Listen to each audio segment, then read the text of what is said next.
हज़रत अबू सईद ख़ुदरी रज़ी अल्लाह ताला अन्हु से रिवायत है कि मैंने सुना रसूल सल्लल्लाहु अलैहि वसल्लम फरमाते थे, जो शख्स तुम में से किसी बुराई को होते देखे तो उसे अपने हाथ से बदल यानी रोक दे।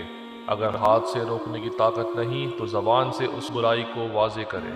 अगर उसकी भी ताकत ना हो तो दिल में उसे बुरा जाने, और ये ईमान का कमज़ोर तरीन दर्जा है। इस हदीस की रूह से हर मुसलमान पर वाजिब है कि जो बुराई उसके सामने हो और ज़ोर क़ुव्वत से रोकी जा सकती हो, अगर उसको ज़ोर क़ुव्वत हासिल है तो उसको इस्तेमाल करके इस बुराई को रोकने की कोशिश करे, और अगर ज़ोर क़ुव्वत हासिल नहीं तो फिर ज़बानी अफ़हाम व तहफ़ीम से काम ले, और अगर इस दर्जे भी क़ुव्वत हासिल ना हो तो कम अज़ कम अपने दिल में इस बुराई के ख़िलाफ़ जज्बा रखे और उसको बुरा जाने और माने, और ये ईमान का कमज़ोर तरीन दर्जा है। अल्लाह ताला हम सबको इस अहम फ़रीज़े को इख़लास नियत के साथ अदा करने की तौफ़ीक़ मरहमत फ़रमाए।